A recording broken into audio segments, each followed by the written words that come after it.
Imagine waking up not to the sound of a gentle alarm or the singing of birds, but to the rhythmic, bone-shaking thud of a heavy cart hitting a loose paving stone 3 stories below your window. You don't open your eyes immediately. Instead, you breathe in. The air is thick, a heavy soup of wood smoke, roasting meat from the cookshop downstairs, and the unmistakable, sharp tang of several hundred people living in close quarters without indoor plumbing. This is your morning. This is your life in the beating, filthy, glorious heart of Rome. You are not a senator in a sprawling villa on the Palatine Hill. You are one of the hundreds of thousands who call an insula home. To the world, Rome is marble and gold, but to you, Rome is sun-baked brick, cracked plaster, and the constant, nagging fear that the roof might just give way before the sun sets. You roll off your thin sleeping mat, feeling the grit of the floor against your skin. The room is small, barely large enough for you and the 2 others who share this space. There is no window glass, only a wooden shutter that you push open to let in the gray light of dawn. As the shutter creaks, you look out over the Subura district. It's a canyon of brick. Across the narrow alley, perhaps only 6 feet away, another person is doing exactly what you are doing. You nod to a neighbor you've never spoken to, a woman shaking out a dusty tunic. Below you, the city is already screaming.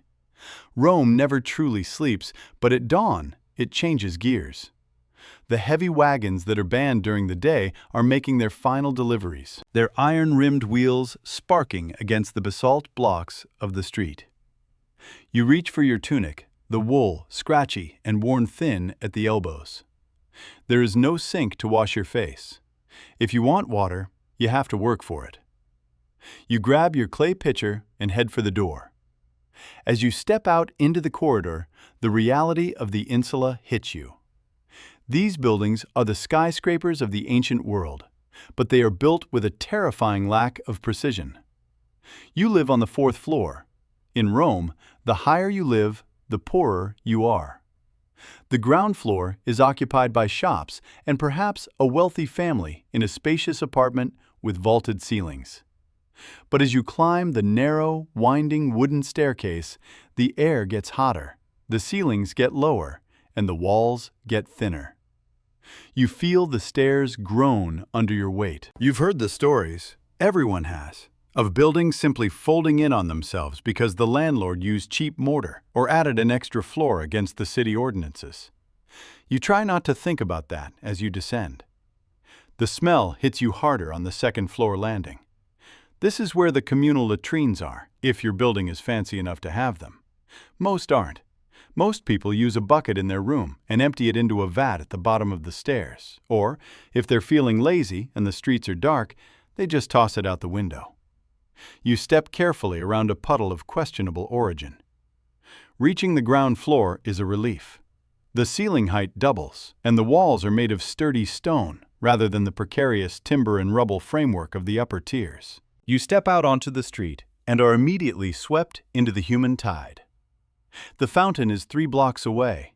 It's a social hub, a place of gossip and minor confrontations. You wait your turn among the slaves, the laborers, and the mothers, listening to the chatter. Someone is complaining about the price of grain. Someone else is whispering about a fire that broke out in the neighboring district last night. Fire is the great terror. In a city of wooden lofts and oil lamps, a single knocked-over candle can erase a block in an hour. You fill your pitcher, the water cool and metallic tasting, and begin the long trek back up. Every step is a reminder of your status. By the time you reach the 4th floor again, your calves are burning and you're already sweating. Breakfast is simple. There is no kitchen in your apartment. Cook inside is a death sentence for the building, though people do it anyway, on small charcoal braziers. You break off a piece of hard, coarse bread you bought yesterday. It's dry, so you dip it into a small bowl of sour wine to soften it. This is the fuel of the Roman Empire. As you eat, you look around your living space. It's functional, nothing more. A few bronze hooks on the wall for your belongings, a small wooden chest with a temperamental lock, and an oil lamp sitting on a tripod. The walls were once painted a dull red, but the pigment is flaking away, revealing the gray, sandy mortar beneath. You can hear your neighbors through the wall. To your left, a weaver's loom is already thumping. To your right, a couple is arguing about money. In an insula, privacy is a luxury that doesn't exist. You know the rhythm of their lives as well as your own. By mid-morning, the heat begins to rise. The brick walls of the insula act like an oven, soaking up the Mediterranean sun and radiating it inward. You decide to head out. No one stays in their apartment during the day if they can help it. The rooms are too dark, too cramped, and too hot. The street is your real living room. As you descend the stairs again, you pass the landlord's agent. He's a man with a sharp face and a ledger, followed by two burly men.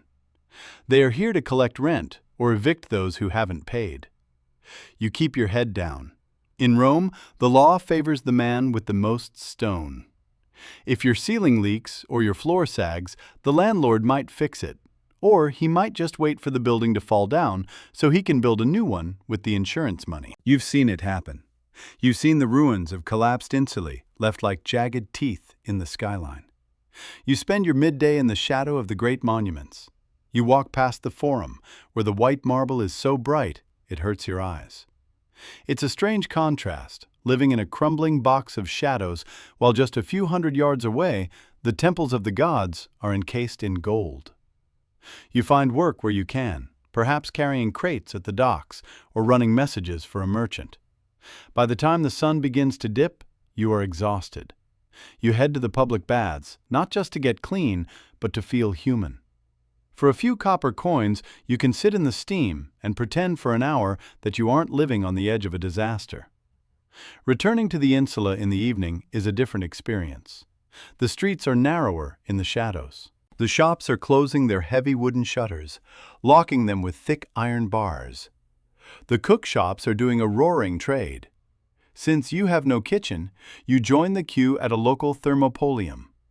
You buy a bowl of lentil stew flavored with garum, that pungent fermented fish sauce that Romans love. You eat it standing up, watching the light fade. The air is cooling, but the smell of the city is intensifying. It's the smell of a million lives overlapping. Climbing the stairs at night is a test of memory and touch. There are no lights in the corridors. You feel your way along the damp walls, listening to the sounds of the building settling. It creaks like a ship at sea. You reach your door and light your small oil lamp. The flame is tiny, casting long, dancing shadows that make the cracks in the walls look like reaching fingers. You sit by the window for a moment. The city below is a sea of darkness, punctuated by the torches of the night watch, the vigiles. You see them patrolling, their buckets and hooks ready. They are the only thing standing between the city and total incineration. You hear a sudden, loud crack from somewhere above you. You freeze. Your heart hammers against your ribs.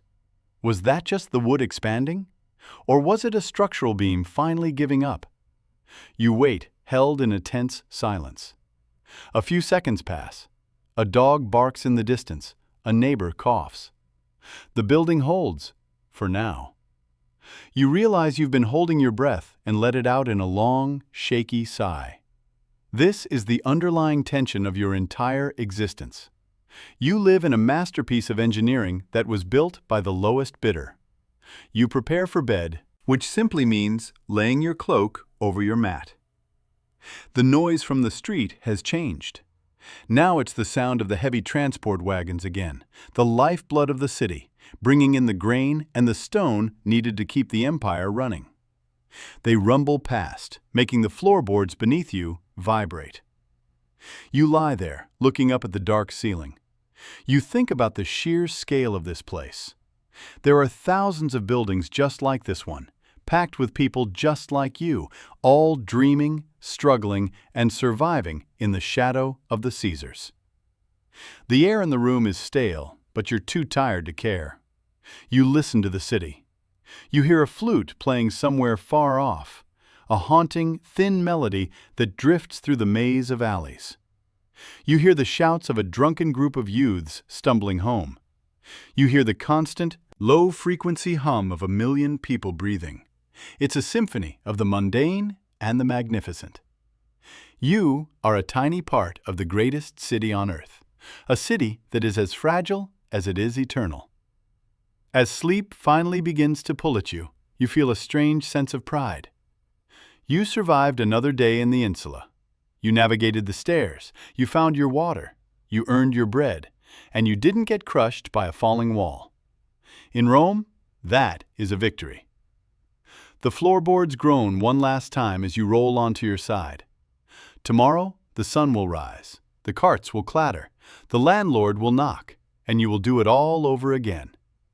You close your eyes, and the darkness of the Roman night swallows the room, leaving only the distant, rhythmic pulse of the city that never sleeps, echoing through the thin, precarious walls of your home. The night deepens, and the temperature in your small room finally drops to something manageable. But with the silence of the building comes the heightened sounds of the street. You can hear the vigiles on their rounds, their heavy sandals striking the stones in a synchronized beat. They are the fire brigade and the police rolled into one, and their presence is a comfort, even if you know they'd be more likely to pull down your building to save a wealthier one nearby if a fire ever broke out. You think about the stories your grandfather told you about the Great Fire under Nero, how the sky turned orange for 6 days, and the wind itself seemed to be made of flames. It's a ghost story that every Roman child grows up with, a reminder that your home is essentially a giant pile of tinder. You shift on your mat, trying to find a spot where the floorboards don't dig into your hip. Through the thin wall, you hear the weaver finally stop his loom. The sudden silence is jarring. Then, a baby starts crying 2 floors down. The sound travels up the light well, echoing and amplifying until it sounds like the child is in the room with you. You don't get angry, you just wait. Eventually, the crying turns into a soft whimpering and then fades away. This is the intimacy of the poor. You know the coughs of the elderly man on the 3rd floor, the laughter of the sisters who live in the cellar, and the rhythmic snoring of the porter who sleeps under the stairs. You are all woven together in this vertical village. Your thoughts drift to the structure of the building itself.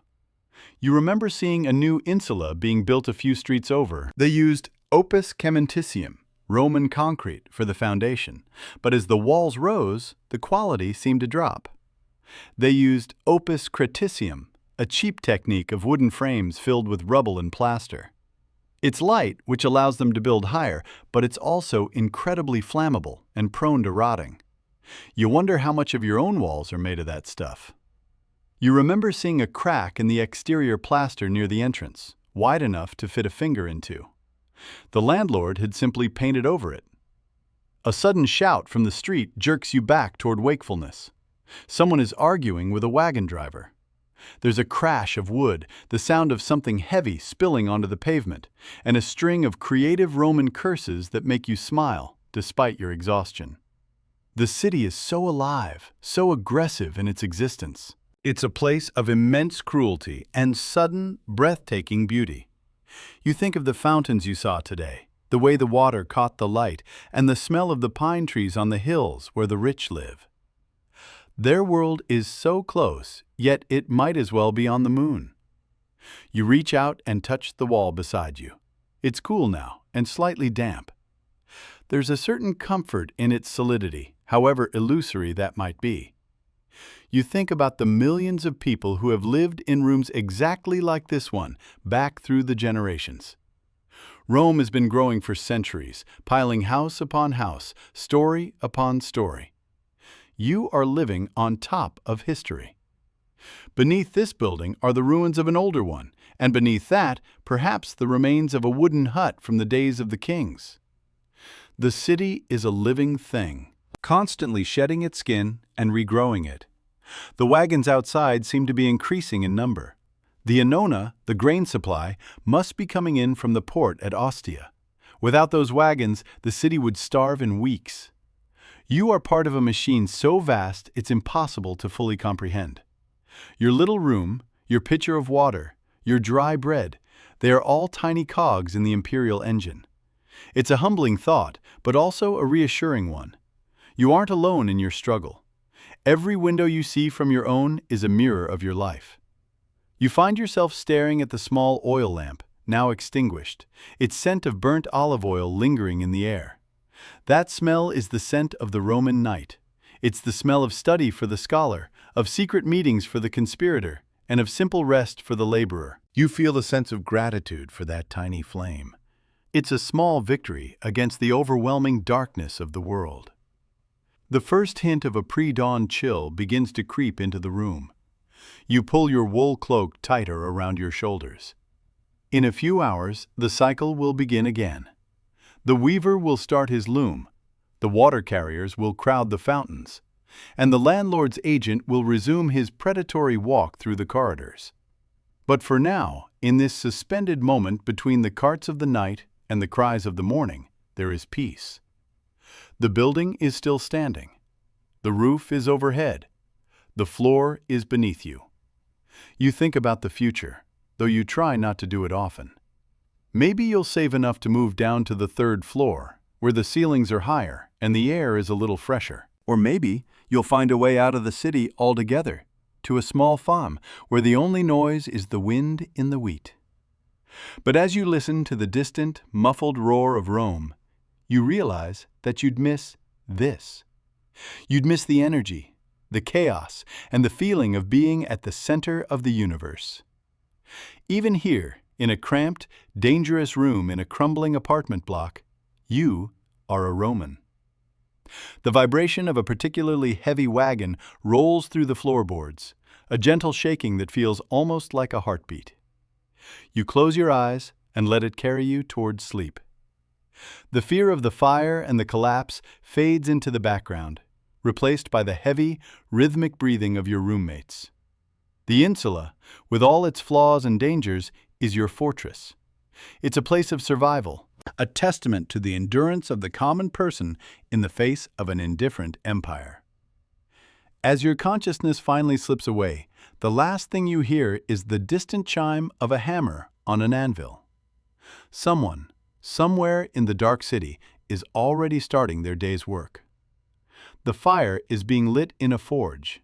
The first loaves are being placed in an oven, and the eternal city is preparing to wake up once more. You drift off, nestled in the heart of the hive, ready to face the challenges of the morning, secure in the knowledge that you are part of something that will outlast even the stones of the building you call home. The gray light begins to bleed through the cracks in the shutters, signaling the end of the night. It's a slow transition, the shadows stretching and then dissolving as the sun touches the tops of the taller buildings. You don't wake up yet, but your body senses the change. The air is getting heavier again, the first hints of wood smoke starting to drift up from the lower floors. The first birds, the city-dwelling pigeons, begin to coo on the windowsills, their soft sounds a stark contrast to the iron wheels on the street. In your dreams, the city is a labyrinth of marble, but in your reality, it's a labyrinth of people. You move through the crowds, you climb the stairs, you navigate the smells and the sounds with the instinct of a creature born to this environment. You are a product of the Insula, hardened by its stairs, sharpened by its proximity to others, and made resilient by its constant threats. The weaver's loom gives its first, tentative thump of the day. It's the signal. Your eyes snap open. The grit is still on the floor, the air is still thick, and the pitcher is empty. You sit up, rubbing the sleep from your eyes, and look at the wooden shutter. You know what's on the other side. You know the noise, the heat, and the struggle that awaits. But you also know the life, the vibrance, and the sheer, unyielding power of the city. You reach for your tunic, stand up, and prepare to descend into the world once more. Another day in Rome has begun, and you are ready to meet it. You walk to the window and push the shutter open. The light is brighter now, hitting the brickwork of the building across the way. You see the woman from yesterday, already at her window, already shaking out her tunic. You nod to her again, a silent acknowledgement of your shared existence. Below, The street is a river of people, a chaotic, swirling mass of humanity heading to work, to the markets, to the temples. The smell of frying dough wafts up from the street-side stall, making your stomach growl. It's a new day, full of the same old dangers and the same old possibilities. You turn away from the window, grab your pitcher, and head for the door. The stairs are waiting, the fountain is waiting, and Rome is waiting. You step out into the corridor, the wooden floor groaning under your first step, and begin the long walk down to the heart of the world. If you liked this video, please hit the like and subscribe button for more.